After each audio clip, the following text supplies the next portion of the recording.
vast inland sea lies between Turkey and the steppes of Eastern Europe. Until recently, very little was known about its mile-deep secrets. Now, scientists have begun to probe these mysterious waters. In antiquity, it was considered an evil sea. Today, it's known as the Black Sea. Some now believe that beneath its waters lies a lost world. They search for clues in surrounding sites.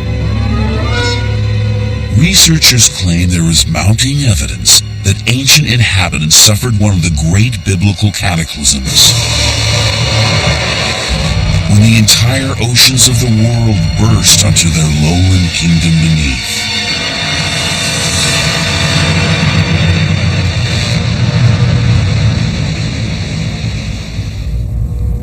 Ever since the ancient Greeks wrote of heroic tales of Jason and the Argonauts sailing up the Bosphorus, people have been fascinated by this narrow strip of water which links the Mediterranean to the Black Sea.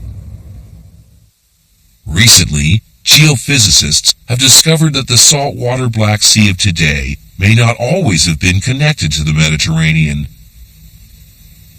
This thin ribbon of water may have been the site of a massive natural disaster. Perhaps the same disaster that is recorded in Holy Scriptures. The Bosphorus is a waterway. Researching the Great Flood in the Bosphorus are two American scientists with international reputations, Dr. Walter Pittman, a geophysicist, and Dr. Bill Ryan, an oceanographer. During 20 years of deep-sea research, they've been haunted by evidence of cataclysmic floods during the history of our planet. Now they're hitting the headlines, because although most of these floods happened millions of years ago, here in the Black Sea area, they think they've found one recent enough to have been witnessed by our ancestors. We could say with a great deal of confidence that there's a lost civilization that lies beneath these waters, all around the edge of the Black Sea, a civilization that was lost by the flood.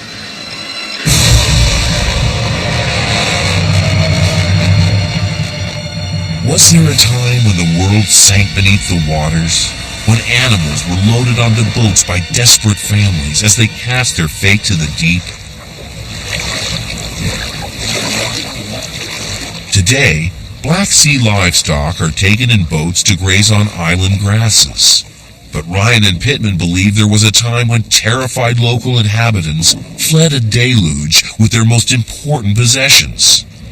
These two researchers are convinced that this mother of all floods was the real life basis for the story of Noah's flood, described in both the Bible and the Quran, which is traditionally thought to have occurred around 2300 BC. It's a compelling story, passed on through the centuries, here portrayed in John Huston's film, The Bible. Helplessly drifting with its precious cargo, Noah's Ark carries the hope for the future of the world. Some experts believe that embedded within the story are pointers leading back to its source, that truth can be extracted from myth.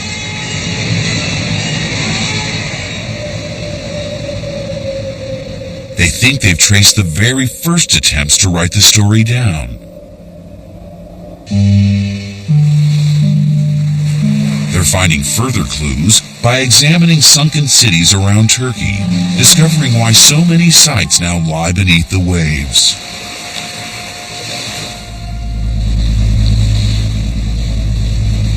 Certainly Noah is remembered in Turkey. Centuries of pilgrims have believed the great doors of St. Sophia's Cathedral in Istanbul were made from the wood of Noah's Ark. Today, Ryan and Pittman travel the length and breadth of this varied country, seeking evidence of the real story of Noah.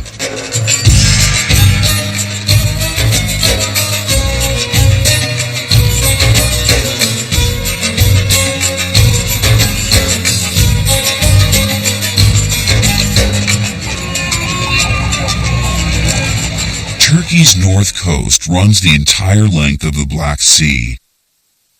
Along these shores, the story of Noah is alive in local culture.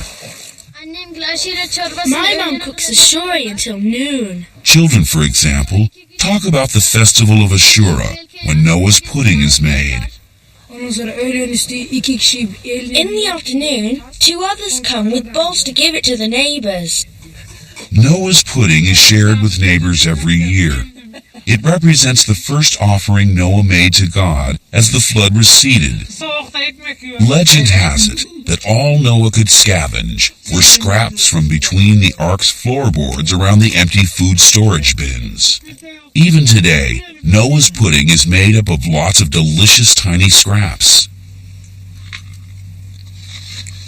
It's especially meaningful here in the Anatolian High Plateau, as its locals believe this area was the first to emerge from the flood.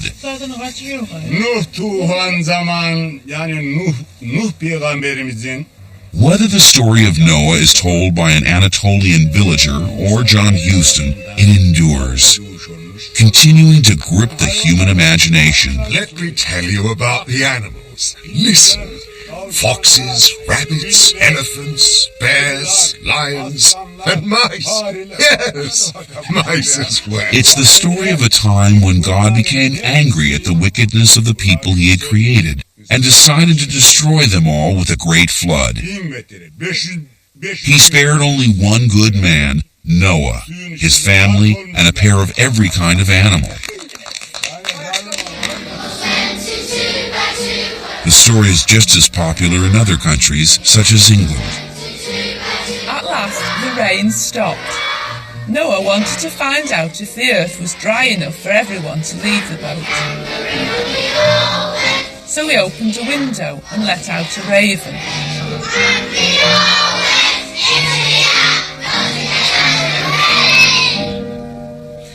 Ryan and Pittman say that their first insight into Noah's flood comes from the religious turmoil in the England of the 1830s. The Lord saw that the wickedness of man was great in the earth, and that every imagination of the thoughts of his heart was only evil continually. Biblical teaching back then was very different. In the 1830s, the events of the Bible were unquestioned and taken literally.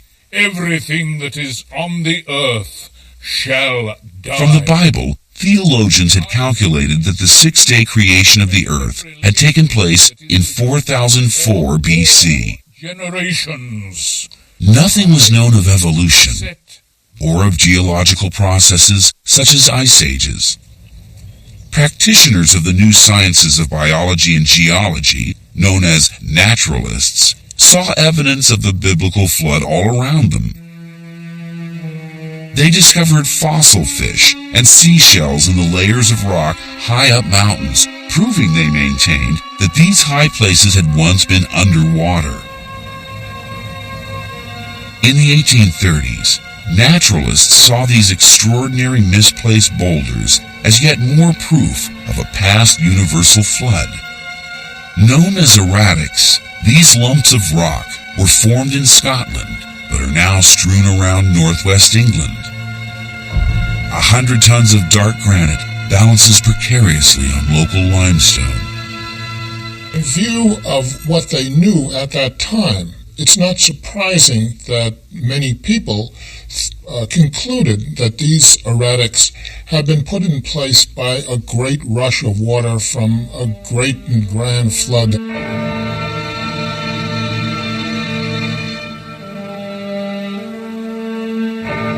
These large rocks, some as large as a house, you can see how they were seen as evidence of a flood, of a grand deluge that swept all these boulders in by water. Then in 1836, Louis Agassiz, a fearless young geologist, was lowered into a Swiss glacier and came up with a radical new theory to explain the misplaced boulders.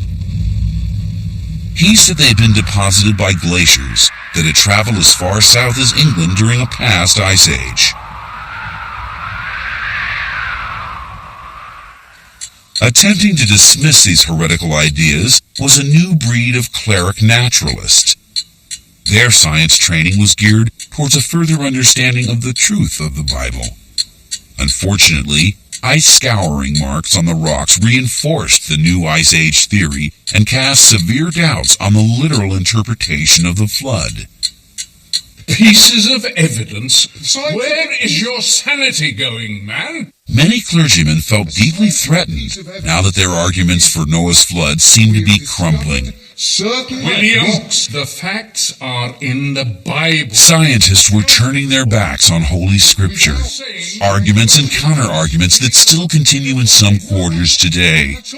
We shouldn't be blind. Ironically, it was a supposed undermining of the flood story by the Ice Age theory of the naturalists that gave us our clue to look into the Black Sea for the real flood. The real Noah's flood was to be bigger and more spectacular than anybody could have imagined. The flooding we often see around us is usually caused by excess rain, but Noah's flood was different. It was a great flood, an archetypal terror that has happened before in Earth's history.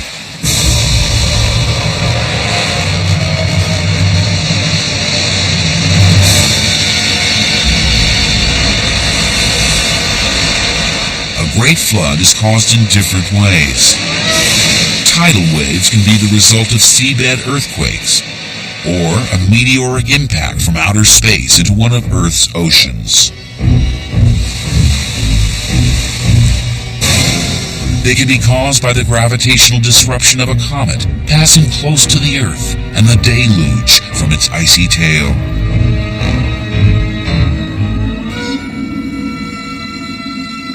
All these flood disasters pass, but there is one from which the waters do not recede. It's caused by the ending of an ice age.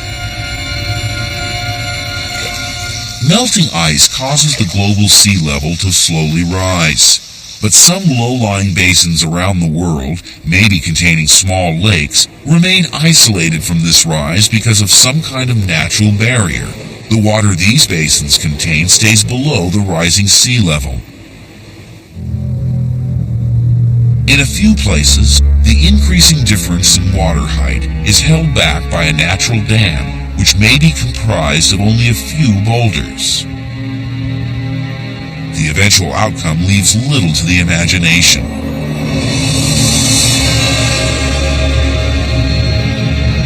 The resulting buildup of height difference across portals, as they are known, creates a disaster waiting to happen.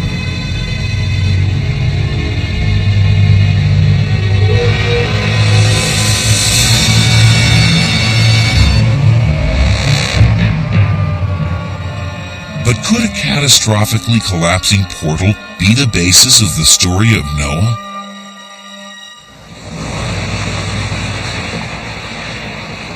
Back in the United States, Ryan and Pittman were hard at work. Shelf edge. Here's today's depth, 120. They were looking for a suitable portal collapse. This is all gas down below me. We must have changed. The first portal that we looked at as a candidate for Noah's flood was the Straits of Gibraltar, the narrow neck that connects the Atlantic with the Mediterranean. We had found, in fact, that it had been closed in the past, and that a huge waterfall had opened it. But it was 5 million years ago. Far too old to be Noah's flood, because it predates the existence of our species. We went on to consider several isolated basins that had narrow portals connecting them to the world ocean. Two of these, the Persian Gulf and the Red Sea, we could eliminate immediately on the basis of geologic arguments. The third, the Black Sea, with its very narrow, long portal of the Bosporus, proved to be a very likely candidate. So here was a possible portal collapse, whose unleashed terror might have been witnessed by our ancestors. It might also fit the bill as Noah's flood. And I would speculate that the Neolithic people who came to see it would have stood on those heights on the European side. And then they would... The scientists needed proof, and they needed to find a way of dating it. An opportunity arose in June 1993 when a Russian survey ship set out to survey the bottom of the Black Sea to measure fallout from Chernobyl. Ryan and Pittman, with their camcorder, joined the team. As sonar pictures of the surface layer of mud on the bottom began to appear, the researchers were in for their first surprise. Down here. Normally, a sea bottom is reasonably flat. Most seas fill very slowly, so wave action at the rising water's edge has time to erode the features of the land it's covering. One here, another here. But here, the sonar images showed that the bottom was full of features, as if the land had been drowned so suddenly that no wave erosion had occurred. Only a thin layer of mud, made up of sediment falling from the water, was lying over these features. When these sonar profiles were combined, the picture of the underwater surface was to reveal features that produced a flurry of excitement. The valleys of the great rivers that flow into the Black Sea continued down under the surface, sometimes for as far as 100 miles. But they all stopped at the exact same level, as if in the past this had been the surface of a much lower lake. For Ryan and Pittman, this was encouraging, because the first prerequisite of the portal collapse they were seeking was a difference in water level. Here was such a difference between the Mediterranean sea level and this newly discovered lake. They obtained a core sample from the bottom of this lower lake, which contained more than just mud. Here were mussel shells, and the species was quite a surprise for a saltwater sea. This is a freshwater zebra mussel. Finding this specimen shows us that prior to the flood, the Black Sea was a freshwater lake. An older, freshwater lake at the bottom of what is now the Black Sea. Was the huge tract of land stretching downward from today's surface to the freshwater lake the site of Ryan and Pittman's proposed lost world?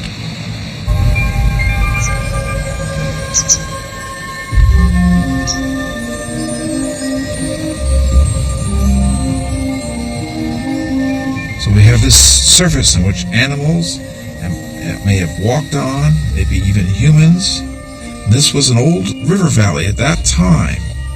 If there had been a flood, it would have been caused by water pouring in from the Mediterranean. Here, there was more evidence. The great depth of the Bosphorus and debris washed into the Black Sea pointed up how violent the event was. But did another form of proof exist? The incoming water would have been different from the fresh water of the lake below it. It would have been salt water. Sure enough, the first cores from the sediment covering Ryan and Pittman's presumed lost world showed no freshwater mussels. Only these saltwater clams. Accurate dating of these clams from the earliest deposits at the bottom of the blanket of mud gave an extraordinary result. They were all the same age, irrespective of location and depth, ranging from the present surface down 426 feet to the level of the ancient freshwater lake. This could only have meant that a catastrophic flood had occurred in the Black Sea. Water had rushed in and covered this landscape instantaneously. The date? Between 5600 and 5500 BC. So Ryan and Pittman had their catastrophic flood, but the date was much too old for Noah's flood. The story of Noah in the Bible appears to have been written in the early 6th century BC and relates to an event that theologians traditionally assume occurred around 2300 BC. In fact, the Black Sea flood date is so ancient, it raises the intriguing question of whether there were actually people living in the land at this time. Ryan and Pittman still had a hunch that they were onto the real thing. What is that? Their search switched from under the Black Sea to archaeological land sites in the area, opening up a whole new world of prehistoric mystery.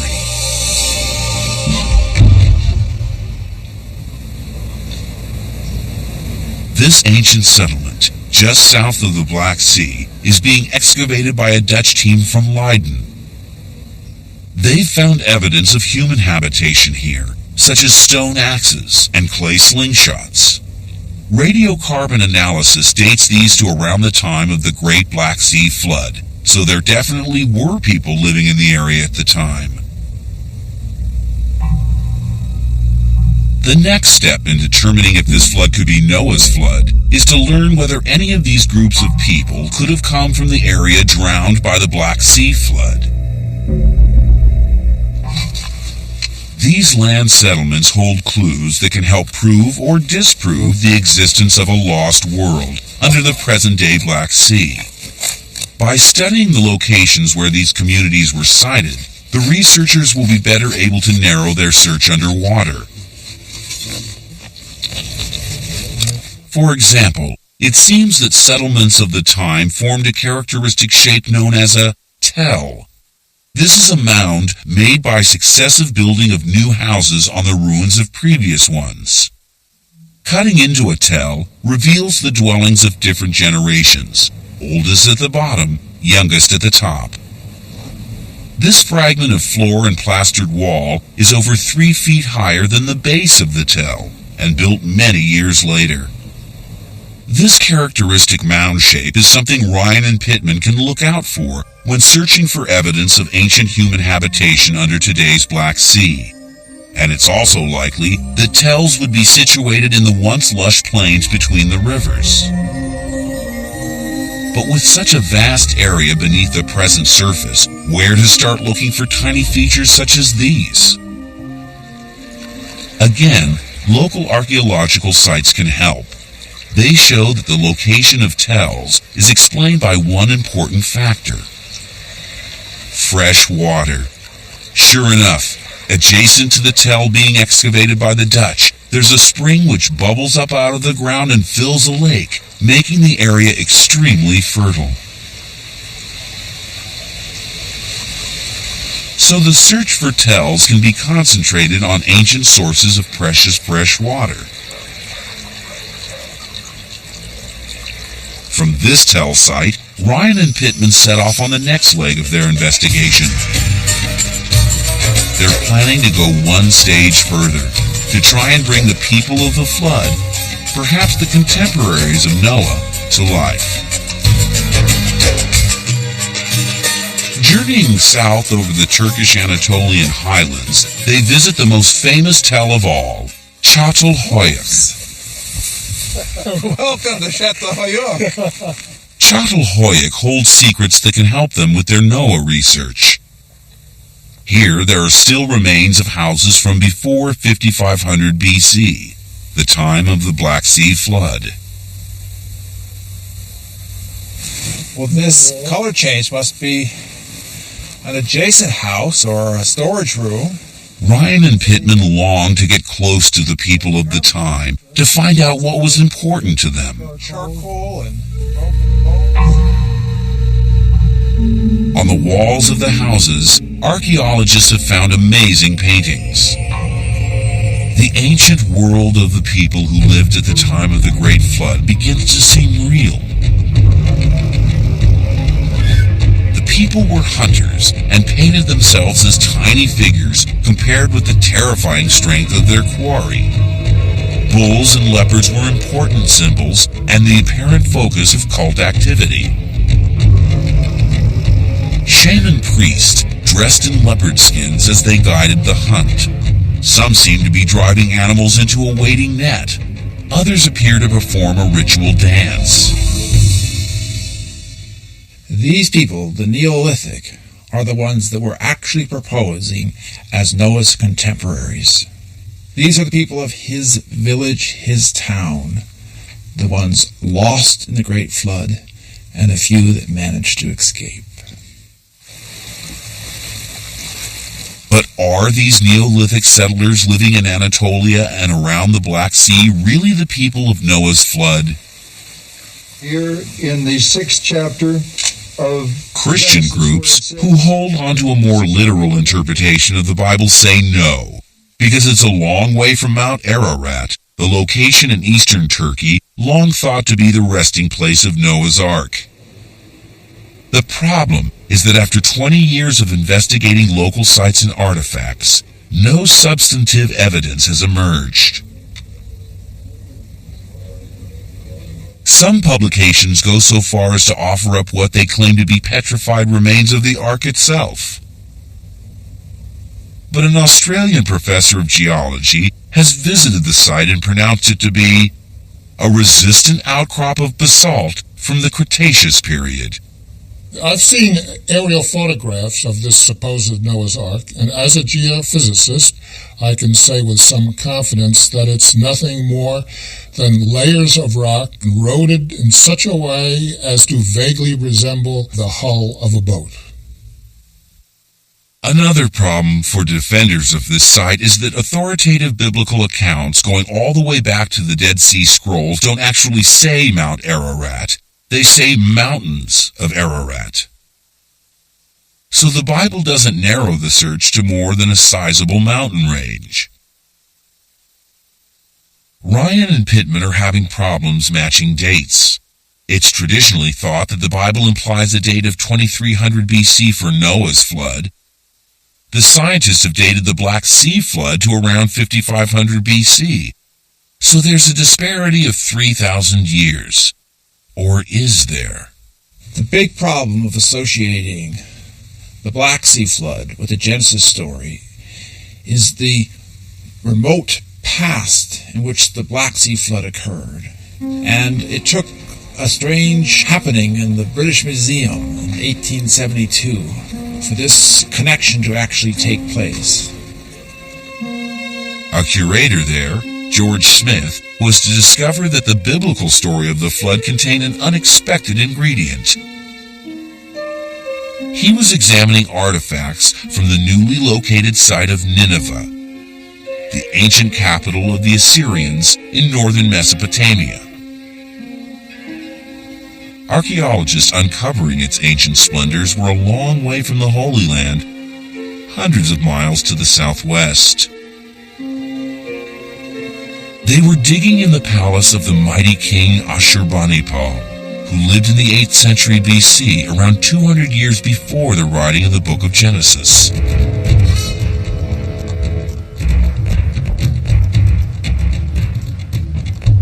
Ashurbanipal was a fearsome and ruthless warrior.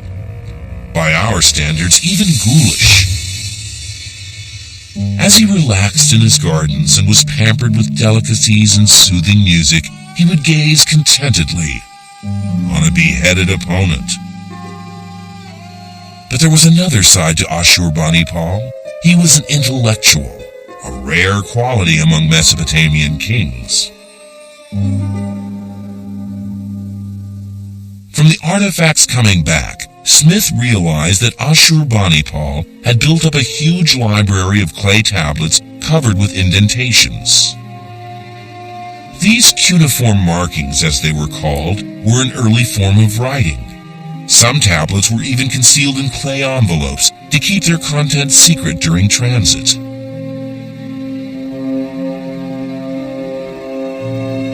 Smith's brilliance at piecing together fragments led not only to the deciphering of a literary masterpiece, but also to an extraordinary discovery.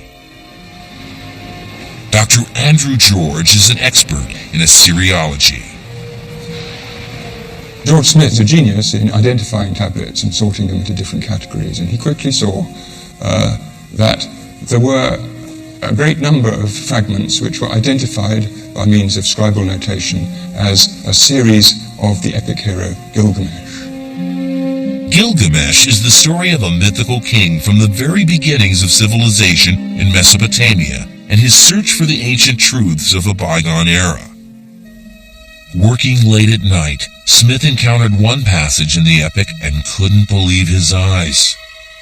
Sheshet Ura Usebe Mushati, for 6 days and 7 nights, Ilak Sharu Abubu, came the flood, the wind.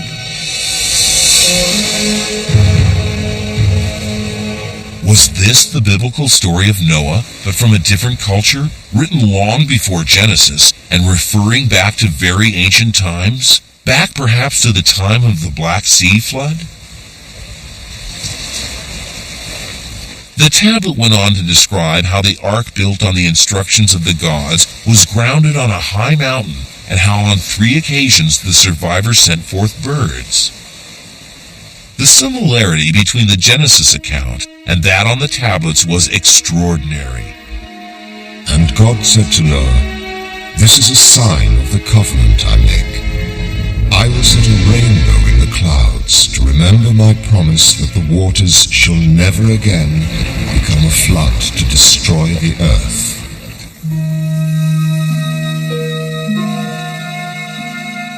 And the lady of the gods arrived and ripped off her jeweled necklace and flung it into the night sky as a sign of a covenant never again to drown the world.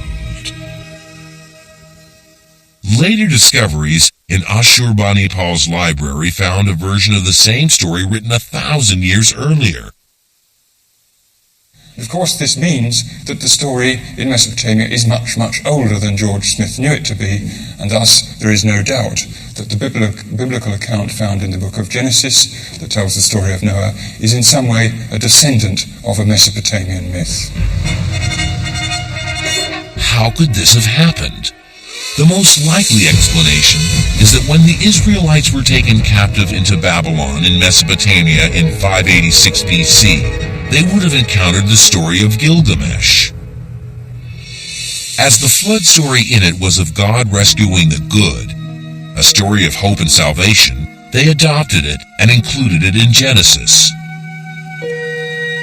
The story of Gilgamesh takes the flood back to at least his time, 2400 to 3000 BC. However, we know from the list of kings that there were a series of rulers who preceded Gilgamesh but lived after the flood. The people at the British Museum used this king's list to set the flood back prior to 5000 BC.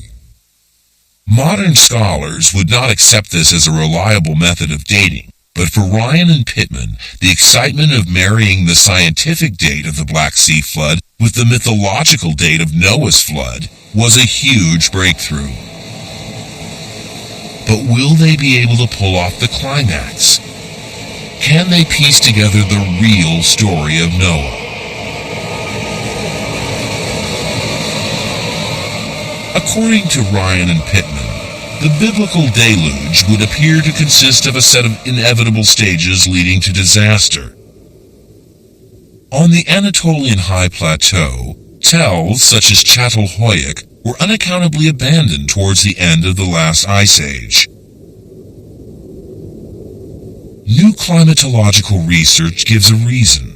The last ice age did not end smoothly. There were 2 abrupt recurrences.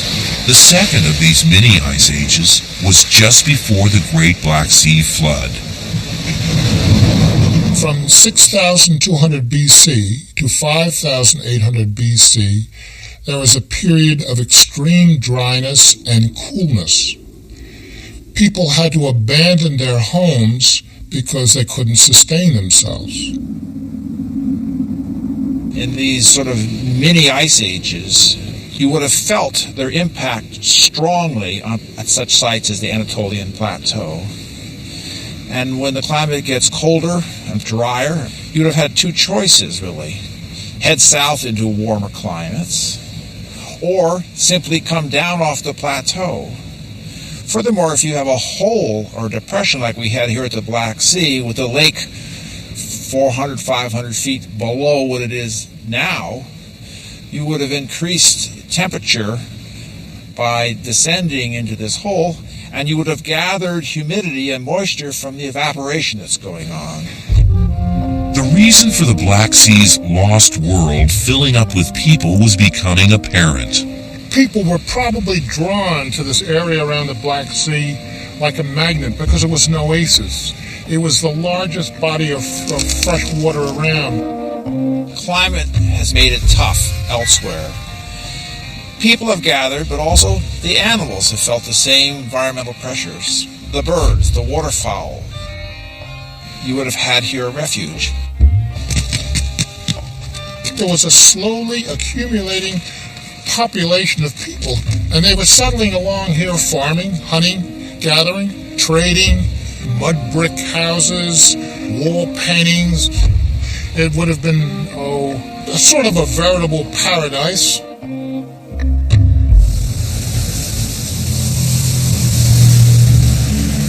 Then there came a time when the unthinkable began to threaten their way of life.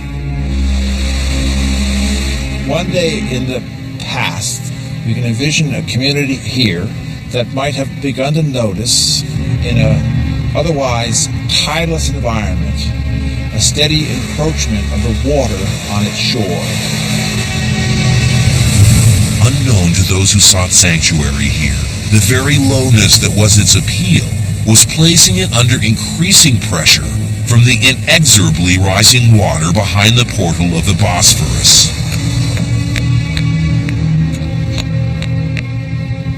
Just a few, sensing danger, may have begun to make preparations, inevitably to the amusement of others.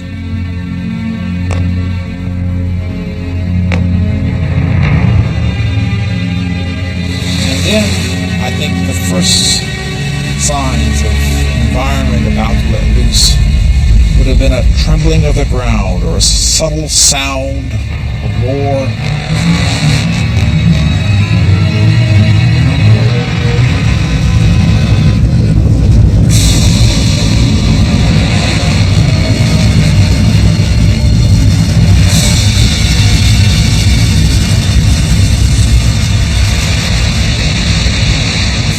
Talking about one of the great catastrophes that human beings have ever witnessed.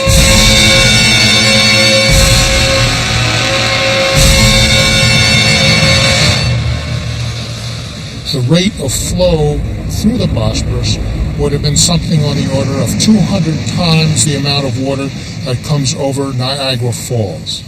A horrendous cascade, something that probably could have been heard at least 200 kilometers away.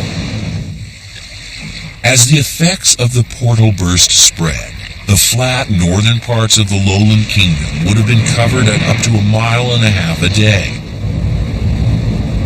Some who became surrounded by the flood would have perished or taken to boats.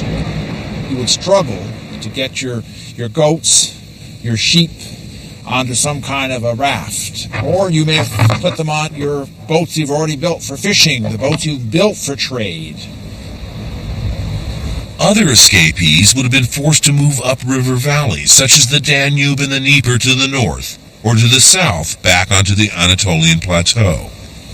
They have to take everything and everybody with them, as much food as they can, wander up these rivers into an unknown land, and somehow survive. It must have been an extremely difficult time for them. To prove there was such an exodus up the valleys leading away from the Black Sea, Ryan and Pittman look for evidence of newcomers in these valleys. We are learning from archaeologists that during the period immediately after the flood, many tells that had previously been abandoned were reoccupied. And the new settlers were often culturally distinct, different people from those who had been there previously. In the reoccupation, the archaeologist always sees the evidence of newcomers, a new culture, a new way of building houses, a new way of doing pottery. The tell of Hazular in central Anatolia is reoccupied, and one of the world's first face pots is found there. Is this the work of the lost people of the Black Sea? Other possible newcomers appear in southern Mesopotamia, including the Ubaids, who have special significance for Ryan and Pittman. And what's interesting about the Ubaids is they are the ancestors to the Sumerians, who are the people who write down the legend of the flood, the story of Gilgamesh. Gilgamesh eventually found its way into the Old Testament, the story of Noah's flood. Bill and I have studied the book of Genesis very carefully. The most popular idea amongst archaeologists as to the origin of the flood is that it was an over-the-bank flooding in the Tigris-Euphrates river valleys, and that this made its way into the mythology. There are several problems with that idea. The first one is that there is a warning. And God said, "For in 7 days I will send rain upon the earth, 40 days and 40 nights." Traditionally, Noah's flood has been viewed as a flood of rivers such as the Tigris and Euphrates. But those floods, and they happen often, they certainly happen in prehistory, come without warning. The second problem is that the people in the biblical story packed as if they were going away forever, as if they would never be returning. "Every living thing of all flesh, you shall bring 2 of every sort into the ark, to keep them alive." People who are flooded out in river valleys know that the flood isn't going to last more than a few days. They pack enough to sustain them. When the flood is over, they come back to reclaim their land. Thousands and thousands of floods over human history in themselves don't accumulate to a flood myth. It is the flood of all floods, the super flood, that works its way into myth. And the Black Sea is that super flood. So Ryan and Pittman believe that as well as dating the flood of Noah and Gilgamesh to the time of the Black Sea flood, they have found the way the story came from the Black Sea, carried in the memory of those fleeing the portal collapse.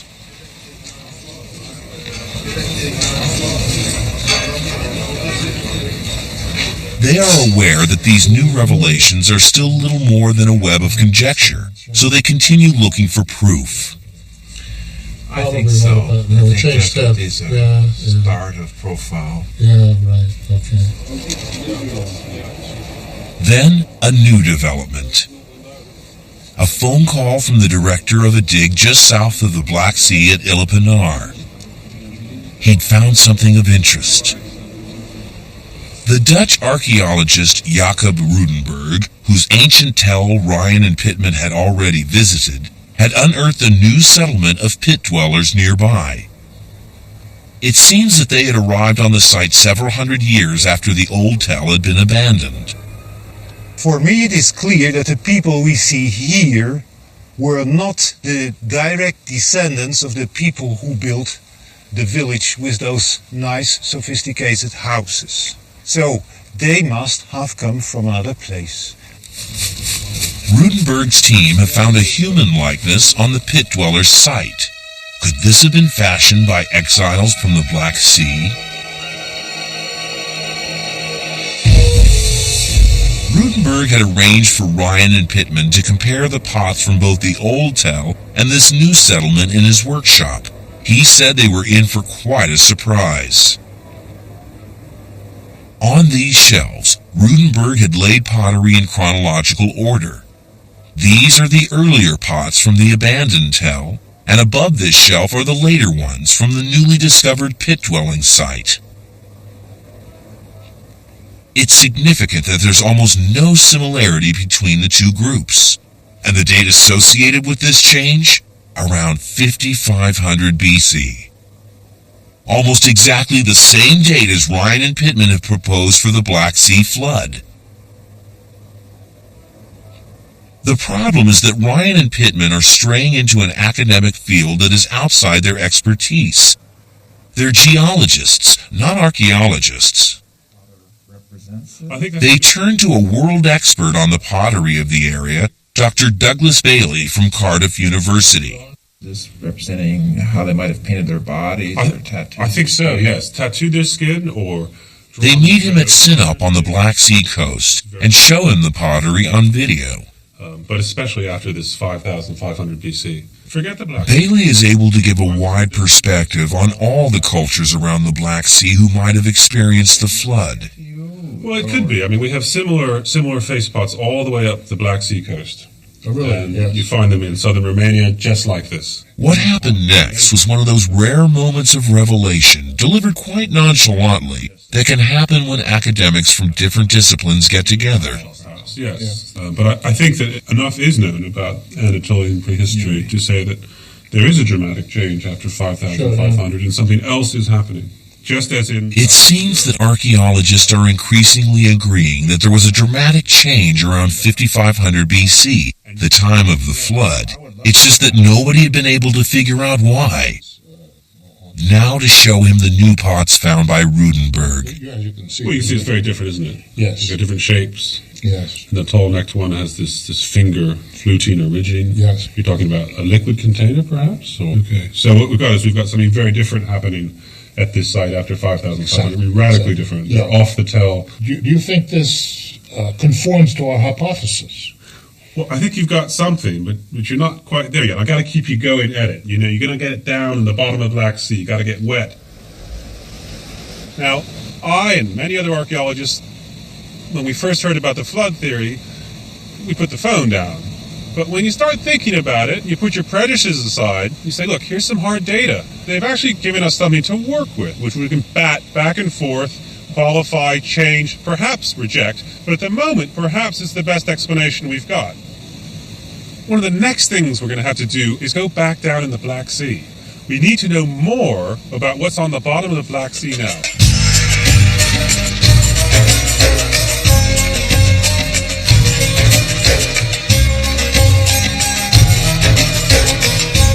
Traveling around the rim of the Black Sea, Ryan and Pittman search for people with local diving experience. They set off to Istanbul, following up a lead that may help answer Douglas Bailey's challenge to concentrate on underwater investigation.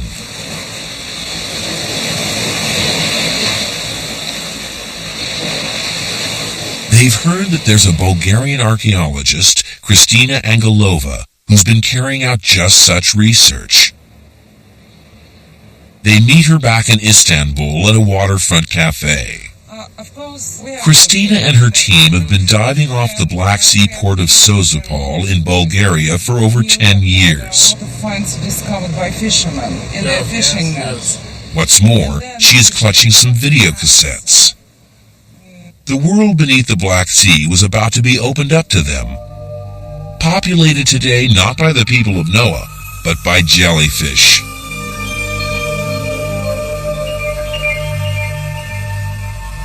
With a metal grid reference system over her digs, Kristina's team excavates with the help of a vacuum tube.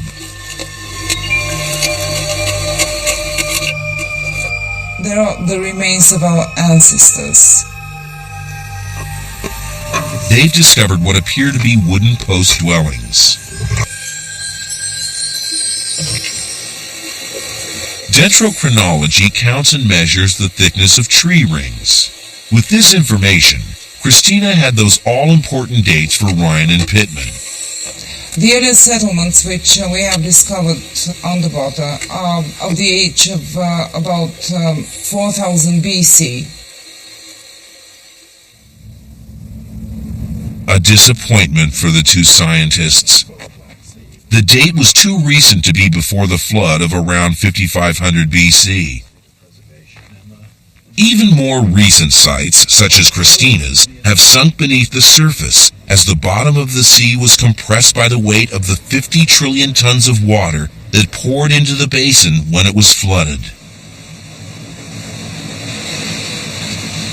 Somehow, they've got to get deeper. But to explore villages doomed by the flood, they need an oceanographic research ship with advanced technology. The arrival in the Black Sea of the French ship La Sirois caused great excitement. It was ideally suited to the task. Ryan encourages the team to search along the ancient submerged river valley of the Danube, a freshwater artery along which ancient people would have settled. Launching the sonar chirp profiler, which bounces a variety of sound frequencies off the bottom, reproduces the familiar blanket of mud Ryan had seen much earlier on the Russian ship. Next, they decided to deploy their powerful air gun sounder. its hundreds of microphones can pick up signals that enable it to penetrate deep into the mud below. Super Canyon. There, hidden deep in the mud, 260 feet below the surface, was a cross-section of the ancient Danube riverbed. Finally, the team deployed a higher-definition profiler on the side of the valley. Night after night, I looked at the sonar records that we were producing.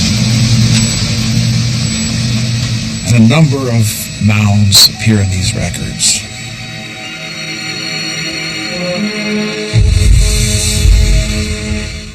Could this be a tell? At a depth of 120 feet below today's surface, it would have been on dry land before the flood, and so part of Ryan and Pittman's lost world. Although this find gives no conclusive proof of the existence of Ryan and Pittman's lost world, it has proved sufficiently interesting to attract world academic attention. What this expedition showed me is that the technology exists to not only find these mounds, but also to look inside them. As a result of these findings, they're soon to return with a major deep-sea research expedition. For the moment, Ryan and Pittman are credited with the most likely account of events under the Black Sea, when the world's oceans drowned a lowland haven packed with refugees from the Ice Age. People whose feelings and culture they're now beginning to understand. It's more than likely that such an event would have entered the folklore of the people of the area whose distant memory may have become the story of Noah. We've uncovered a fascinating geological event. And do we simply publish that and let the others look at the implications? No. We'll look at the implications. We're going to make a lot of mistakes. We're going to admit those mistakes. We're going to take this to the end. We're going to look for those people and we're going to find them.